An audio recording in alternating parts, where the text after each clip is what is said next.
You know who really likes porn? John Rambo. I mean, Sylvester Stallone.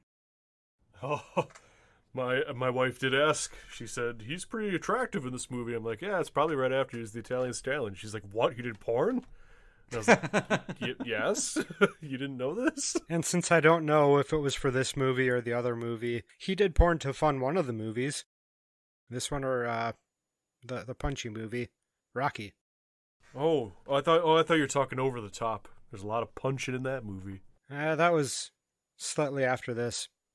There's arm wrestling too. Yep. But yeah. Wow. It's just real slow punching until one of the fists punches a table. Sideways. Not my idea of a good time. I don't think it's anybody's idea of a good time. It's Dan's idea of a good time. I never said it was a good idea of time. Oh, God. An idea of good time? There we go. You did it. You used all the words in the wrong selection. Words, place. It's a word jumble. Oh, this is going to go great.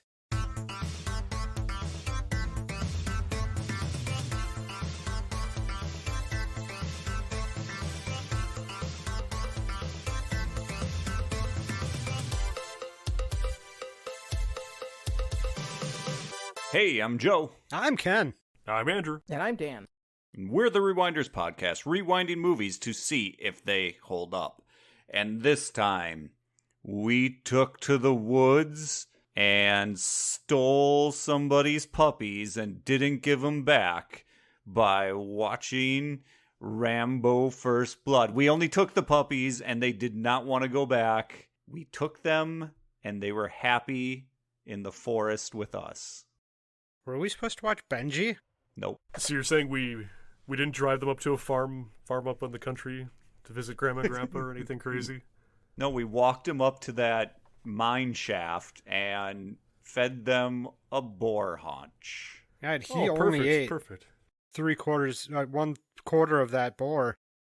He probably fed the other. Well, no, he had to save some for the puppies. Yeah. He didn't totally murder all those people either.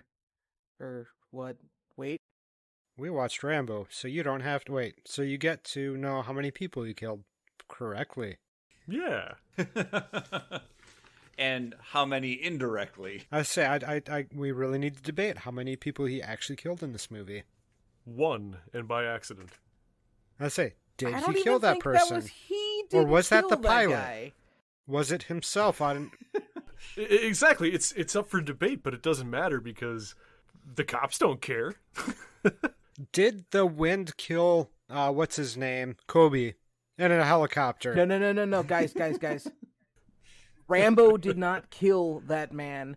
The rocks at the bottom of his fall is what killed that man. Oh, Dan, I love that. I love that. Yes. That was not Rambo's kill. I'm not going to give him that. Gravity one. Gravity not. had Gravity a hand in killed there that too. man. Yes. Right, Yes. even so. It's a very Rube Goldberg-esque death. Can we talk about the fact that this was like a very low kill count movie for a Rambo film? I mean, zero's really low. Yeah.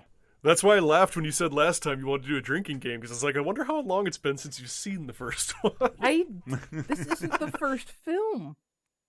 It It is. can't be. This It is the is. first film. Yeah. This is I the thought first there's a one. very- I thought the first there's one a was the one very- with him in Vietnam. Oh, hell no. Hell no. He just got back from Vietnam, so yeah. There's a very specific reason that they feel so different, and that's because of Arnold Schwarzenegger. This movie came out, and it was right at the end of... You got to look at Stallone's career. He had Rocky 1, 2, 3, Rambo First Blood, a whole bunch of movies that were pretty serious, right? Like, this is an anti-war movie through and through. This is soldiers dealing with PTSD and how little the government and, civilians cared about them coming back. All this crazy and stuff. I did rolled not up. go into this film Yeah. expecting that. I went into this film being like, okay, let's go. Let's do body counts. let's do gratuitous violence. And oh man, this movie is not that. No, that's what it turned into. If you look at this movie, it's right about this time. Arnold had already been in Conan the sequel, Terminator. He's rising his way up. He's in all these crazy movies that Stallone wants to be in. So what does Stallone do? He starts pandering to that crowd. So things after this start becoming things like him in Judge Dredd, things like him in, that style of movie. When you think about that style of movie, that's kind of how his career went after he started trying to publicly battle Arnold. And it all culminated with that Stop or My Mom Will Shoot movie, which still is one of my favorite stories. It was amazing. I love that because Arnold publicly pulled a joke on Stallone and made Stallone think that he was super interested in Stop or My Mom Will Shoot. So Stallone fought like hell to get the movie. He got it. It was a terrible fucking piece of shit. So how dare you take that back? Oh, I can't. Save that for when we watch Stop or My Mom Will Shoot. Right now we're talking about Rambo. But yes, I mean, it's very different. I turned to Nicole when we were watching this because she watched it with me because I convinced her. I said, trust me, you'll like it. Because I know she doesn't like crazy over-the-top action movies. I told her, you will like this movie, I guarantee it. It has the Jaws effect. First movie's incredible, suspenseful, has a whole bunch of stuff. It has a message it's trying to convey and all this other stuff. The sequels are cash grabs in which they found something. They're like, oh God, how do we repackage it? And that's all it turns into. But this first movie's great. And what is your history with this film, though? I've never seen this film. I'm kind of in the Dan boat. I thought this was like a later post all of the other Rambo films that I've ever seen. So see, and growing up as a child, we see like Rambo parodied mostly, UHF, yeah. Mm-hmm. Hot Shots Part 2, like it's that was for me Rambo, and I didn't know anything about Rambo other than going Rambo meant you were a badass and going through and destroying things left and right. But when I worked at Best Buy in my 20s, it was on sale on Blu-ray, and I thought, well, it's probably time I watch this and see what it's about. And I sat down to watch it, probably like Dan did, bowl of popcorn in hand, all excited to see this crazy action movie with this guy just unhinged. And I left the movie going, holy shit, that was actually really good. That isn't anything like what I expected. And then at that point, I promised myself I'd never watch another one, so I never watched anything past First Blood, actually. Oh, no. And by that I mean, that's fine. So you didn't go back to elderly Rambo? Nope. One was good, and based off of the alternate ending this movie should have had, there should have only been one. So, yeah, I'm fine with that. Sure. I actually, last week when we said we're going to watch this, I believe I said I'd never seen this movie before.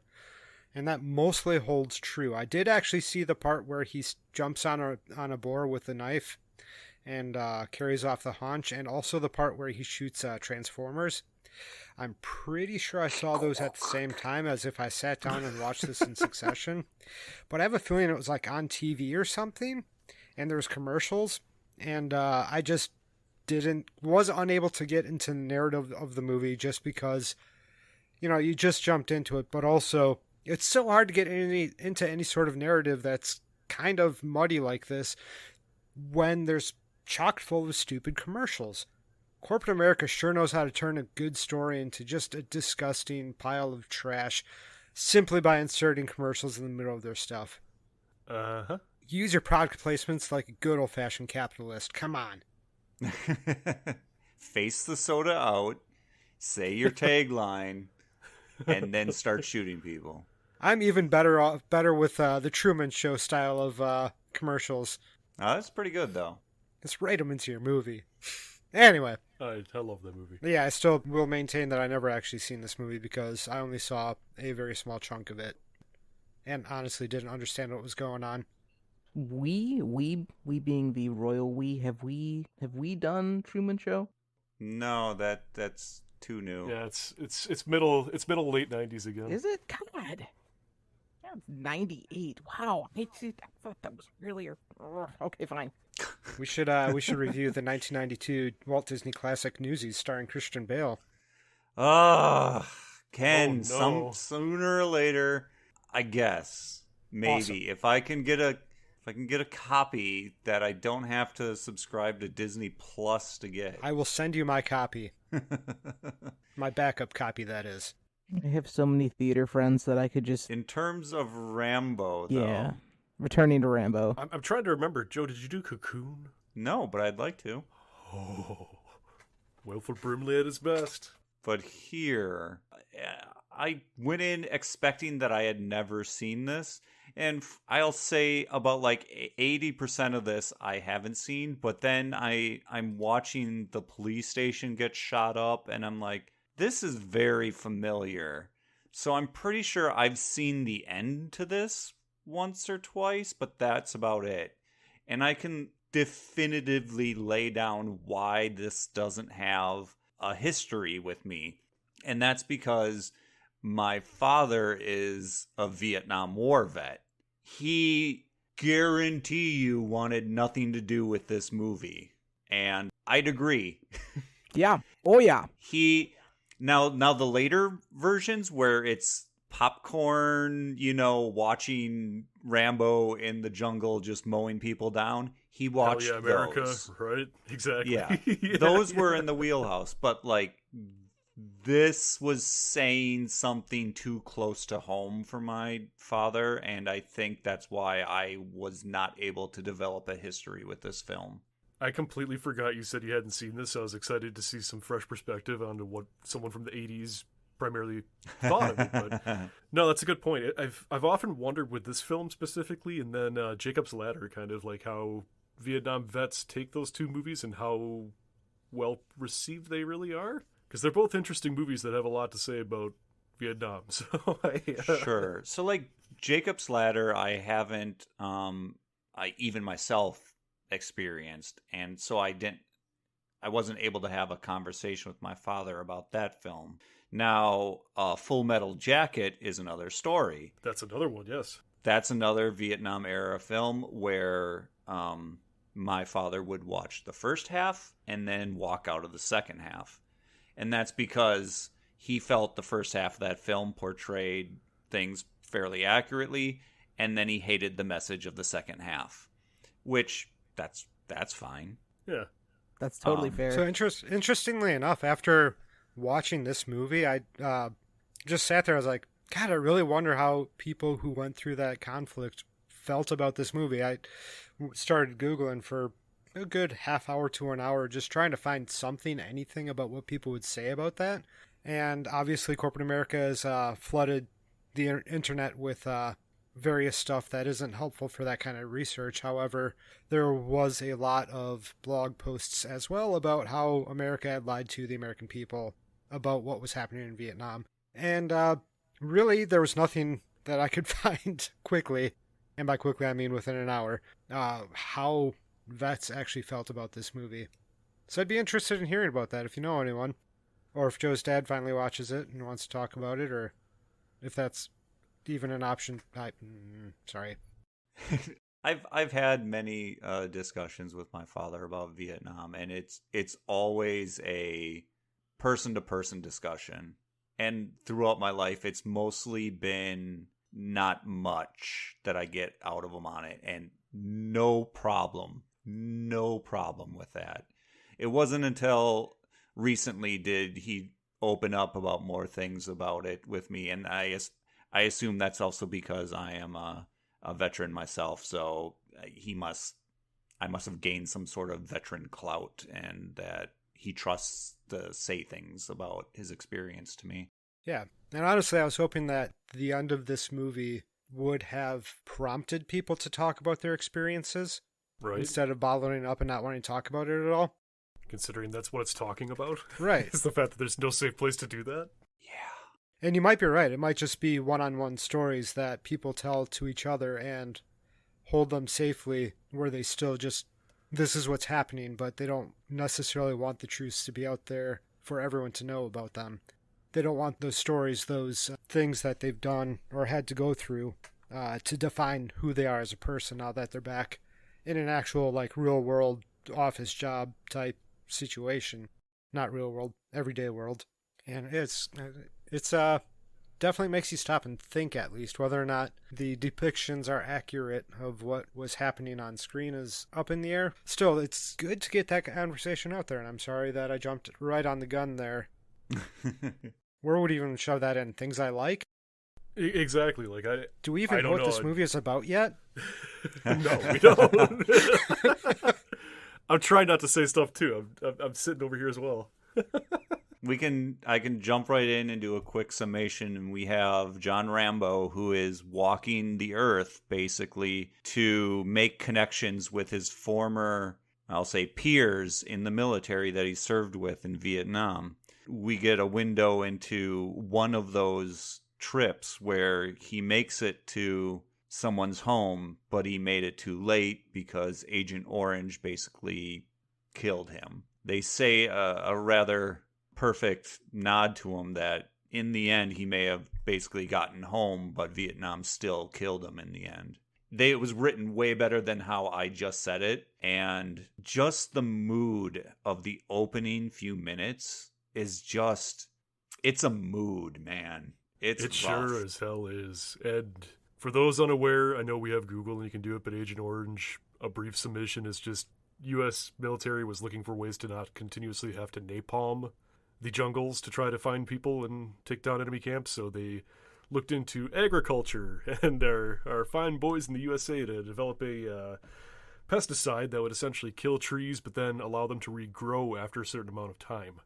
So they would literally fly these planes in, put the stuff out, let the trees be stripped of their foliage within how many ever hours or days it took, and then 10, 15, 20, 30 years later, they regrow themselves. But of course, these chemicals, as you can imagine, very, very cancerous. So bad times all around when you use your own troops as guinea pigs to see how your new chemical works out. Yeah, so he can't meet up with his brothers in arms because basically they're all dead now. So he's just wandering and ends up crossing through this small town.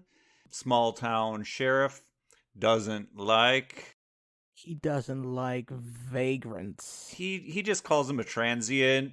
He refers to him as a transient, but you get it. The subtext is not, you can't miss the subtext of, you're a Vietnam vet. We don't care for you. You're not welcome here. We're going to kick you out of town. And all Rambo wants is breakfast. That's it. And so after he gets kicked out of town, he turns around and walks back because he wants his breakfast. And of course... Also, it's going to rain on him. Like, who wants to be stuck out in the rain? Yeah. And of course, the police officer doesn't know how to de-escalate a situation, so he escalates it, triggers PTSD, and then all hell starts breaking loose. I mean, it doesn't happen all at once. But... No, it is a very slow burn for the hell breaking loose, but it does break loose. Yeah, he just gets arrested. Like in the first 10 minutes, just a normal arrest. He's being processed in a police station. It's like, oh, okay, we're along for the journey. And it does give you a window into how easily a person becomes the enemy of authority, even though you're not. I mean, how easy that slip is. He gets his PTSD and fight or flight triggered during the whole arrest process because guess what? They're all assholes. Then he escapes into the woods where he does his Rambo stuff, if you're familiar with the following films, where he makes traps. But in this case, he could kill a lot of people, but he only maims them for the most part. For the most part. I was just going to say, and the namesake holds true, the only reason he does is because they draw first blood. He wants nothing to do with violence. He's over it. This movie portrays the reasoning perfectly, especially towards the end monologue, why he doesn't want to hurt anyone. But they drew first blood on him, so that's why he makes these crazy machinations to take them down out in the woods. Self-defense. And even afterwards, and he's not like taunting them either. He's telling them repeatedly he doesn't want bloodshed. Repeatedly he's telling them, please, just let bygones be bygones. Let's go our own separate ways and stuff. But nobody will listen to him. And it comes down to a big standoff with the National Guard, the police, and all that. And in the end, it don't matter. Rambo can take them on, all of them. And then he gets walked off in the end. To a uplifting 80s song. There's a lot of details that are not covered in that summary, but that's the summary of the movie. I'm going to say it's a summary. Yeah. There's still plenty of good things to see if we don't ruin everything else. Yeah, I mean, I've seen this movie probably 4 times, and this time I caught a lot of stuff I didn't catch the other 3 times, and I was even more enthralled this time around than the last few times it was. Especially with Nicole watching it, she had a lot to say too. Like in the jail scene where he's being processed through, there was a lot of spots in there where she actually felt bad for him because the way he was able to portray, how he's being taken care of, and the flashbacks back, there's PTSD. Like, it was just pretty well done, pretty well acted, pretty well summarized. I mean, it didn't have to go crazy out in left field to tell you what he's been through. Mm-hmm. And the thing that blew her away is he actually cried at that scene, and I never caught that. He has that tear rolling down his cheek when he's in the jail cell there. It's nuts. Like right before he snaps and leaves when they're about to shave him, he actually has a big, hearty ass tear rolling down his cheek. This is not your Arnold Schwarzenegger kick-ass action buff star hero, man. I mean, this guy's well-rounded and actually has human personality. So, or even really subsequent Rambo movies, Rambo. This is... Yeah. Not saying anything against Arnold. I love Arnold, but just saying there's a difference. There's a big difference. Yeah, this movie has a little bit more heart than most action movies. And by a little bit, I mean a lot bit. But there is that ramping of, okay, these cops are assholes, without outright being, like, disgusting about it, if you know what I'm saying. Yeah. I do feel like a lot of movies these days would just keep on ramping it up and making it worse and worse and worse, whereas... One of them does try to stop the rest of his coworkers. Yeah. Yeah, the young new guy who hasn't been indoctrinated yet. And he is he the first one maimed in the forest? No. He gets definitely not. He gets beat up in the... Oh, no. He gets cut across the back of his legs. Right. As Rambo jumps up from being a bush, which is great. I wanted to like, was Rambo just a bush? Yes, he was. I could not see him even after rewinding and looking for him. So good. Yeah, they're real shitheads. Yeah, they're being not good people to him. What you don't like the most is the fact that he does have these underlying things that you get to see what he's experiencing. You know there's a better way to take care of all this, but the cops are just being full of themselves and trying to follow their process. That's not a good process to start with. It's your typical Reagan-era machoism. Yeah. Tough guy bullshit. It's got to be tough. Got to be the coolest guy around. Bottle your emotions and just get on with it.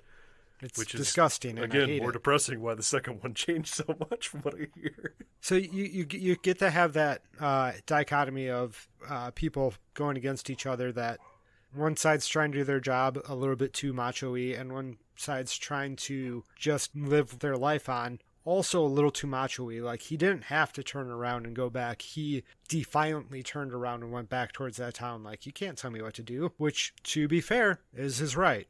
You know, as you've talked about this, Ken, I feel like I've found the perfect parallel. Like, if you think of Walter Peck in Ghostbusters... all the time. And the Bell Communications guy who comes in to shut down the grid. Yes. Where, you know, he's not an asshole, but he does snap back at Peck and says, "Don't tell me how to do my job, pencil neck." And, like, he's got that attitude, but he's also fearful to shut down the grid. Right. Imagine a police station filled with those two personalities pretty much throughout the whole place. That you pretty much get a good sense of what this place looks like. Yeah. And when you get that many people trying to out-macho each other, it grows and becomes disgusting. And in this case, it was on the right side of the law, because whatever, it's not on the right side of the law. It's them being way over macho and using excess force and all that fun stuff. They would have been a lot better off just, you know, sitting down and actually talking to him, and if he would have talked. But he didn't have a lawyer, so they didn't even offer him a lawyer. They didn't read him his rights. Oh, because he was a vagrant.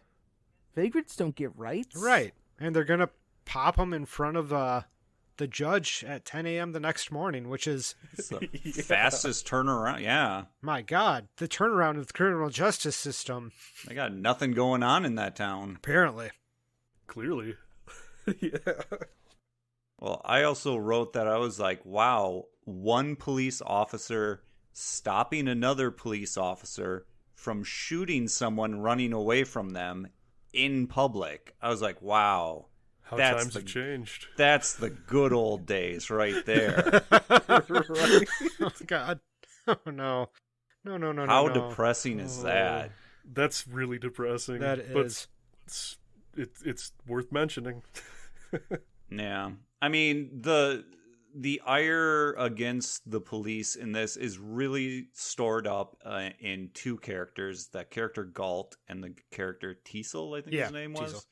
The sheriff and like the mustache guy.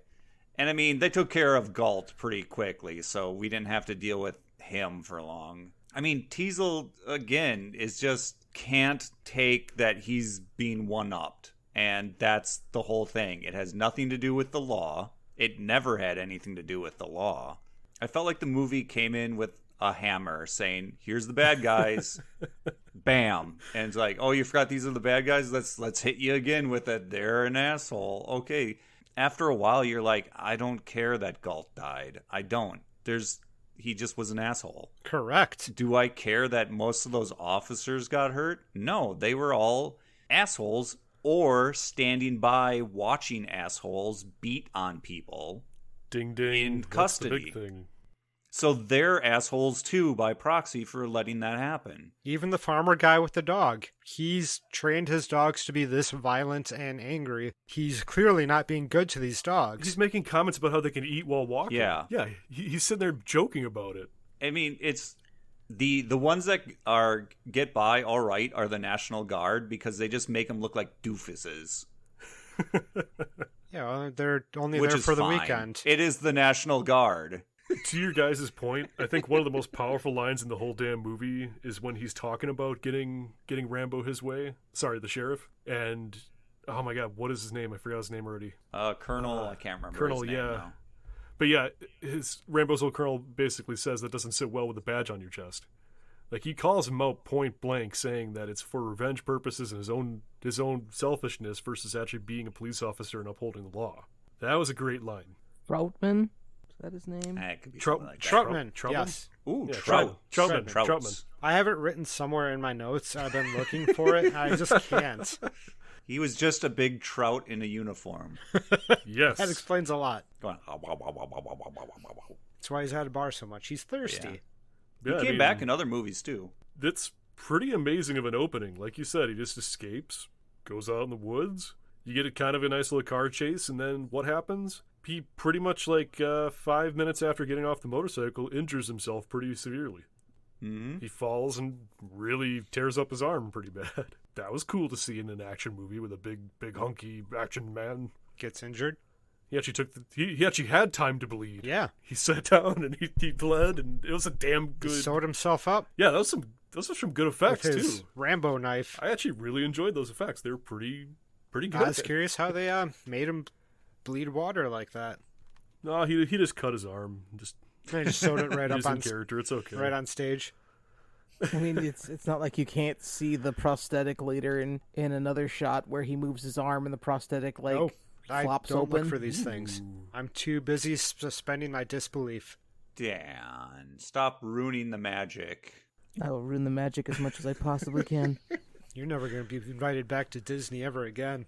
I only went once and I'll never go back. Also, if you aren't thinking of it, the one arm getting injured by the hero, that is a movie trope that goes back to classic cowboy stuff. The image of, I think it was John Wayne standing in the door holding his arm at the end of the film. All right. That's a film trope for heroes that we're supposed to kind of see as like the cowboy hero type thing. Right. Someone who can We'll see take an it injury, quite keep often. going, be a tough person, still the good guy. Push through, climb ladders, even though you just stitched up your arm and fell on it, Yeah, I fully expected that ladder to crack and him to lose his footing a little bit, but it didn't. Credit. It's a good ladder. Speaking of good guys, is Rambo supposed to be a good guy in this movie? He's just a guy. He's a guy. He's just a guy. Yeah, a guy. He's just a guy? Because, we have definitive bad guys. Well, yeah. I mean, they're not even. Yes, they're bad guys, but I bet we could go out on the streets right now where we currently live and find people who sympathize with the cops and say that they did nothing wrong. Those are also probably bad guys. Probably bad guys too, but it's to Joe's point. We're into the movie now where he's out in the woods. He's fled. He still technically hasn't done anything wrong outside of breaking free from containment in the police station. Still called I mean, I think self-defense. the sheriff is more. Yeah, I feel like the sheriff is probably more pissed off at this point because he just lost a squad car and he's rolling out of dirt in the middle of the woods, all pissed off. So, to Joe's point, his anger just keeps bubbling because he's losing control of a situation that he wants to be in control of. Still, Rambo really hasn't done anything. I hate to break this to you, Andy. Whether or not an officer takes you in their control, legally or not, and you fight them, you are immediately in the wrong. And once you physically engage an officer, that's against the law, no matter the situation. So Rambo's in the wrong now. Yup. I still call it self-defense. from all my years of actually watching how law works with encountering police officers, it doesn't matter what they do to you, but if you do anything in return, you are immediately wrong. The unfortunate thing about it, yeah. That's frustrating. Bad cops can be bad cops. They get their benefit of the doubt. Lawyers or people who have constructed law could be listening to this and step up and be like, that's not entirely true. And it's like, well, maybe. But if we look around us, as soon as an officer says they want to talk to you, and if you try to break away, they are going to find a reason to pin you with something, whether or not it's justified or not. I guess I'm still living in my squishy marshmallow world where I see the good side of everyone, even the bad cops. Hey. keep living there as long as you can. I try. I seriously try. While we all whittle it away. My shores are eroding Standing slowly. over here with a pickaxe and a shovel. Let's get going.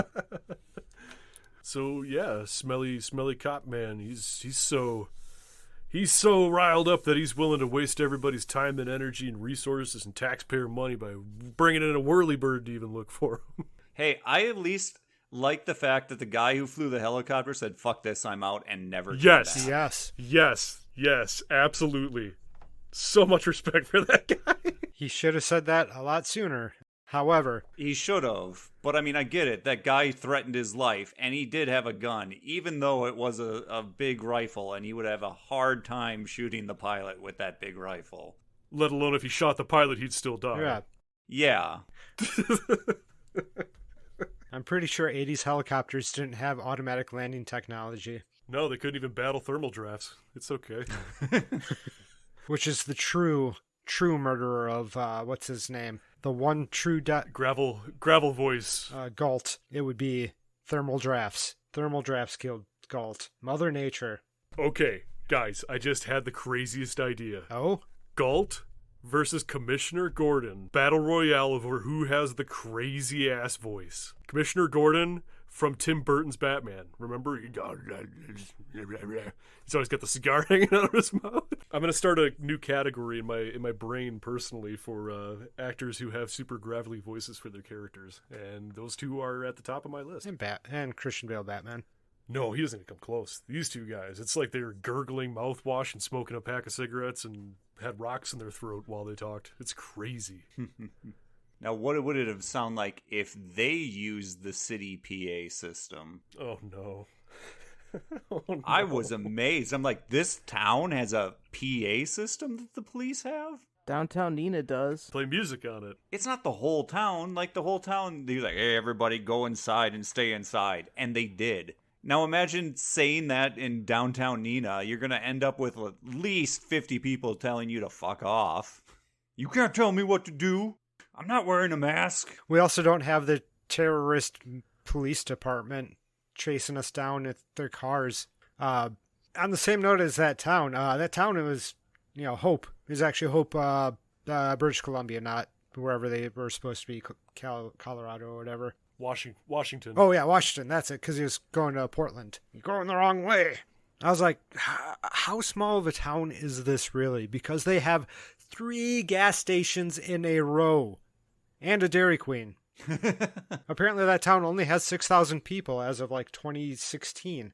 And speaking of those gas stations lined up, that was some pretty good Michael Bay explosions for being not Yes. Michael Bay. So good. At one point, he rear ends something in a car. Somebody rear ends a car. I think it was a cop rear ends another car that's just sitting there. Yeah. And the car just straight up explodes like a friggin' Pinto.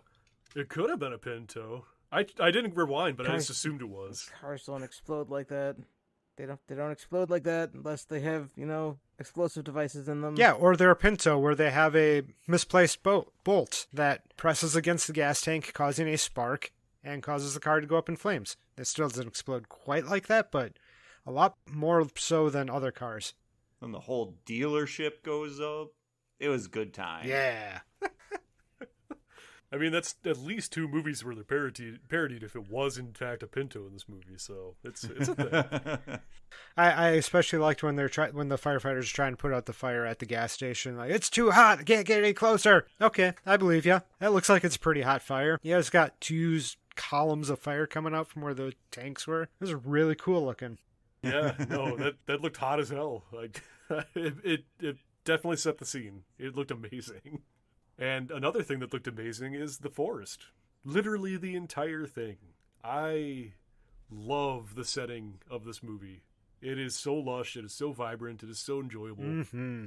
Not even the cave looks cheap and chintzy. Everything actually looks natural and fantastic. I love the way this movie was shot. I love the way this movie was blocked. It's great. It's great. Although I thought it was a mine, so I was like, how is he going horizontally in a mine? How does he expect to get out of there? Just because like the side, like the wood slatting on there makes it look like it was put there on purpose. But when they call it a cave in the movie, like, okay, well, it's a cave. I guess I'll believe you. And then he goes through and like goes down through like a water tunnel. You're like, hey, they had those in the Vietnam tunnels as well. That's neat. Yeah. And he comes out and there's rats all over him. I was like, oh, they're going to have another flashback. They didn't have a flashback. Possibly could have had one right there. Possibly, yeah. No, I love the constant low howling too. Like the sound guys decided to put that in and make it sound nice instead of it just being a quiet cave with nothing going on in it. Yeah. So just nice little attention to detail. About those rats in the book. Yes, this is based on a book. I did too. Yes, it was. A book in 1972. Which I didn't know until this last week. I didn't tell you, but just like Jaws. After I watched this movie, I did that Googling. I was like, wait, shit, this is based on a book written in 1972. Those are supposed to be bats. But they didn't have bats, so they used rats. Unless some dyslexic worker just messed everything up. But I appreciate it. I thought it went well. I mean, yeah. You don't get a lot of good swarms of rats in films these days. You got your Indiana Jones and you got your Rambo, and anything else is just campy. At least in Indiana Jones, the rats were swimming, they were hanging out, they weren't doing much. Here, like, Stallone is grabbing them and throwing them and putting them underwater. He's having traumatic response to being around nasty rats in Vietnam, I reckon. I understand. But there was no change between the shot when it was a live rat on his back. Oh, like and when legitimately he grabs it off. Yeah. These were, to me, it played like these were actual rats and not like living alive rats. You grab the living rat, cut, and now it's a little dummy rat. It didn't look like they did that. I should go back and check because I felt so bad that all these rats were just getting thrown and pushed underwater. I mean, rats are super freaking cute, great pets, and only last for 2 years, and so that means a good portion of their life was taken up with being beat up by Sylvester Stallone. Good Lord. I wonder if there's anything about on like a PETA website about Rambo. Did they put in the end of the movie whether or not the rats were harmed at the end of this movie? I guess none of them were rats. They were actually white lab mice that were dyed brown. I'm still trying to find out if there's... Oh, that makes it way better. They looked big enough to be rats. False. Totally makes it better. He put them out of their misery. Oh, I'm going to have a fun read on this later on. I'm going to go nuts on this later on because they have a cast and crew making of conversation, and one of the first questions is how far can we beat up Rambo? In the shower, a deputy hits Rambo with a hamstring in the lower back and kicks him. The scene was supposed to be taken 1 take, but they did 14 takes. Yeah. Oh, jeez. Same with the fire hose. They had to find the perfect pressure for the fire hose that was so strong that wasn't so strong that it blew all the scar tissue off. That took 2 hours to put on. Good Lord. Yeah. This is going to be so much fun. Yeah, I combed through there. Like, one was like, there's 26 versions of the script before Stallone wrote the final one. A lot of interesting trails of what could have been with this movie. Well, is there anything in the movie that didn't play quite right with you, or doesn't sit well, or you felt was just like, eh? I mean, this film is, I don't know if it's intentional, but it definitely makes you feel uncomfortable. Sure. It was...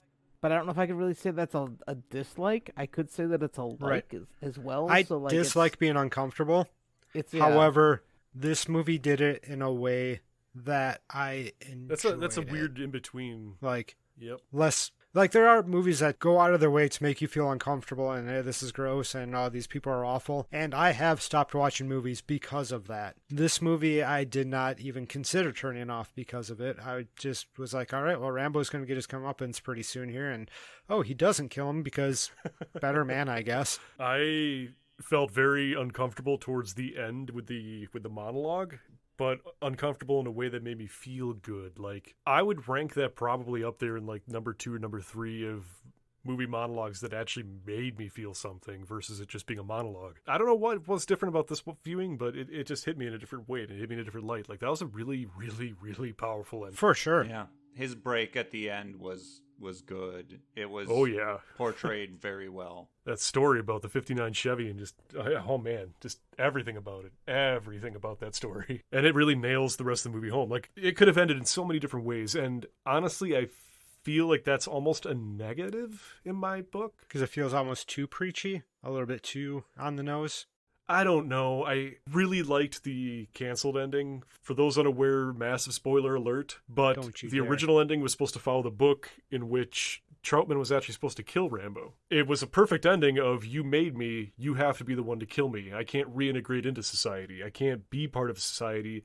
I've tried, it doesn't work. All he's ever known is what he did over in Vietnam and everything before that. So I love that ending. It's dark as hell. I don't know. I'm kind of 50-50 on how the movie ended and which one I would have preferred more. Oh, I went into, like I said before, I went into this movie expecting it to be the like popcorn film, gory action flicks that all of the subsequent Rambos have been. So like I even sent that message in the chat like halfway through. I have never been so bored watching a Rambo film. And this is because I watched it technically out of order. It's way less physical action than you're used to, for sure. Yeah, for sure.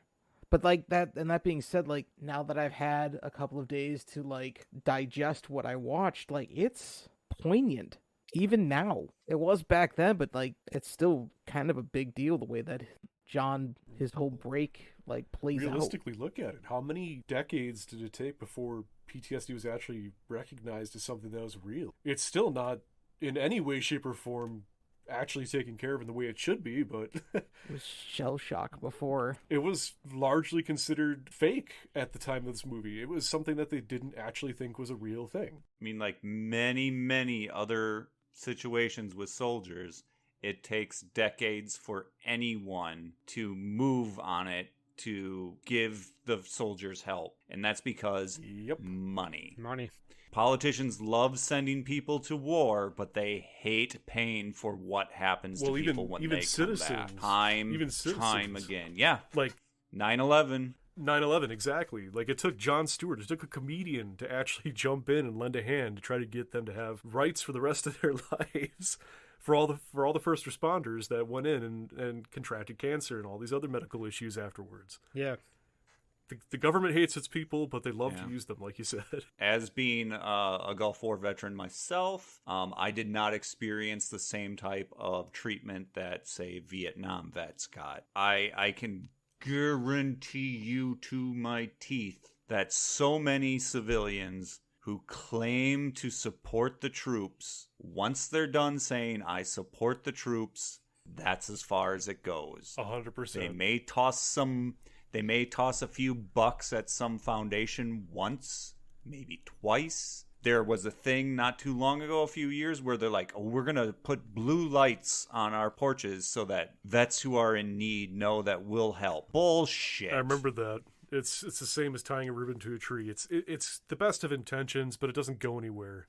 It's giving your thoughts and prayers to someone. It doesn't really do anything. Yeah, that's what it is. It's thoughts and prayers. And this movie shows it right. It's right there. It's a little blunt, but it's still stuff that's going on. There are still so many people that will be like, yeah, I back our troops. But when it comes down to it, they don't want to pay the taxes to give them their health care for being able to deal with their PTSD.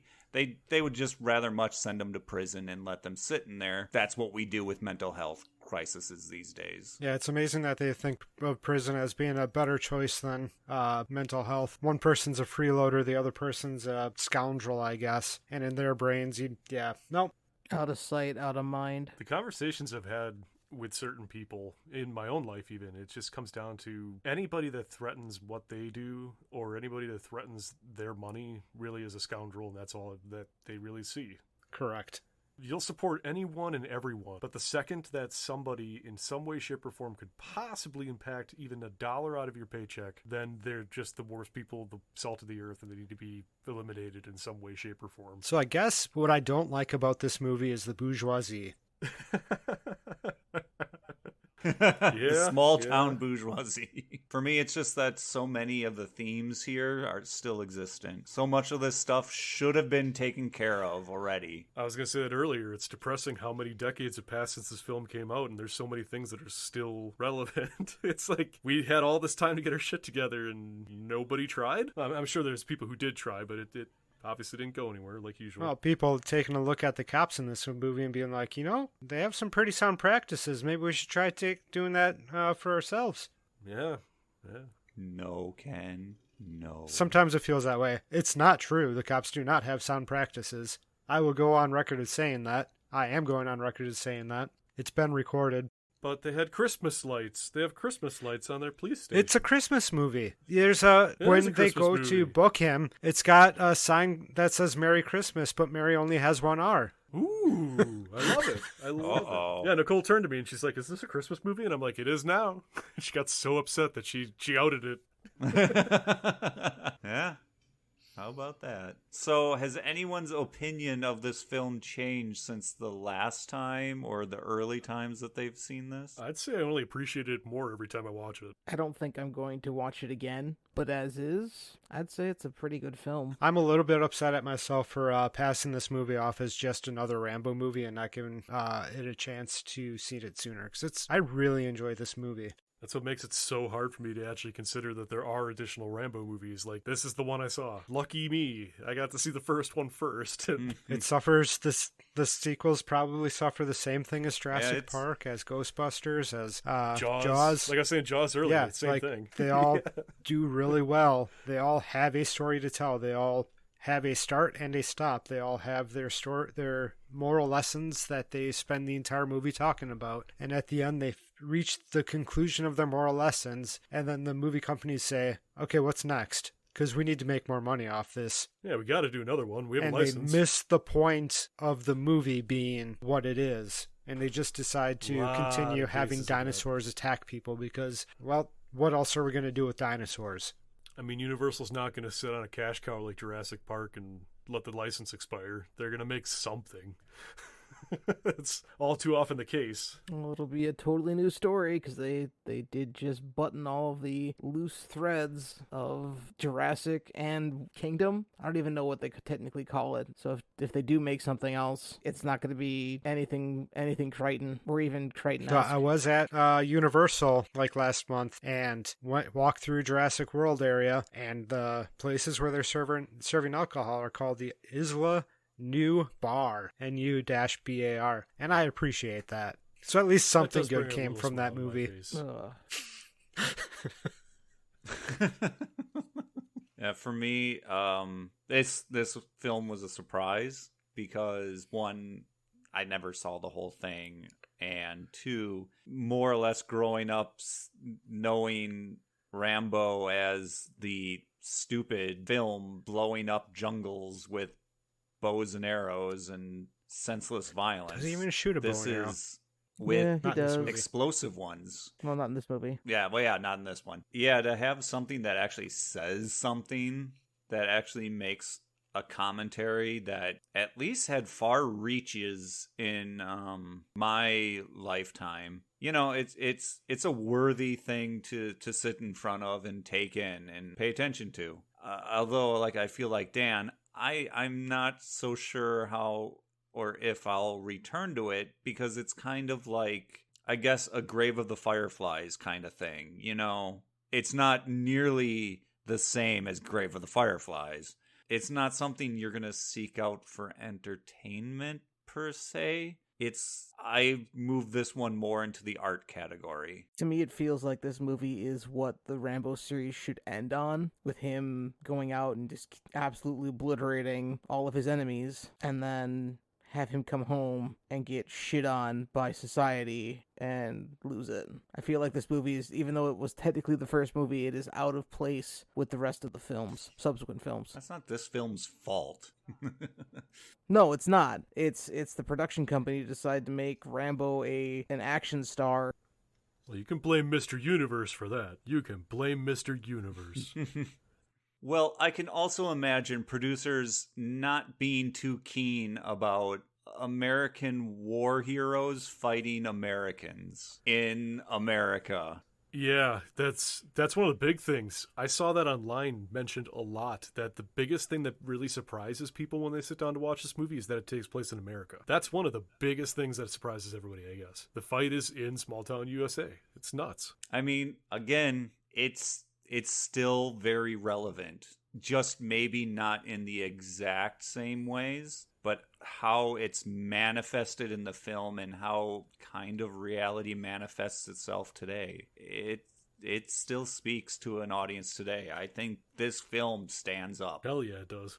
I mean, I feel I'd be remiss saying that if somebody were to say that it doesn't, that they would need to rethink their life choices. There are people out there who say that this part of the state and the country, this is God's country. Why would I want to live anywhere else? Why would I want to be anywhere else? It's kind of like, well, yeah, there are spots that can be nice, but have you gone anywhere? You know, have you been in other cultures? Have you, get out. Nope, you've been in the echo chamber of the American public for far too long. Yeah, once you can kind of get a grip on what's going on elsewhere, you kind of break down what's happening here a little bit better. And I'm not saying, oh, I've been around the world, I tell you exactly how it is. Well, I can't tell you exactly how it is, but you can tell us how it is exactly. Oh, absolutely. And I can tell you this film is still relevant today. And before getting too far down any serious routes about the Vietnam War or anything, I'll say this was us gathering up all the rats in the cave and giving them good homes and kisses on the heads and feeding them all the good foods. Absolutely. Rats are adorable. I love them. After we finish up watching Rambo First Blood. So if you like what we're doing, get out there, rate, review, comment, subscribe, all that stuff. We got a few listeners. We could use a few more. You never know. Maybe we'll talk about some movies you like and have a different angle on it. Maybe we talk about a movie you never thought about watching, and then you go like, dang, like maybe Corky I'd like Romano. to watch that. I'll talk about Corky Romano. And this is a bad pitch to do at the end of the show. We should be pitching like this right away out of the gates. New people, are they Hi, new people. still here? Hi, new people. So. Hi, new people. And stick Thanks around for sticking it out. next time when we will lighten the mood with a little bit of National Lampoon's Vacation. Because it's the summer, and we've vacationed and are vacationing, and maybe we will have a vacation again yet. Well, I think we should try to make a goal here. Like, if we hit, 100 subscribers, Dan has to watch Escape from LA and give a commentary? Absolutely not. What? I refuse. Come on. Yes. Well, if we're going to do that, I'm going to put it at 500 subscribers, and I'll watch LA. I don't even know what the numbers are. I could have just screwed myself. You heard it here. We're going to figure out what these numbers are. Oh, so no. come back in 2 weeks when we rewind again. I was going to try to figure out how to get David Caruso in there because I didn't realize that Ginger Boy is David Caruso. In Escape from LA? No, in Rambo, Oh. the ginger police officer. He never put on his glasses, so he could never go, "Yeah!"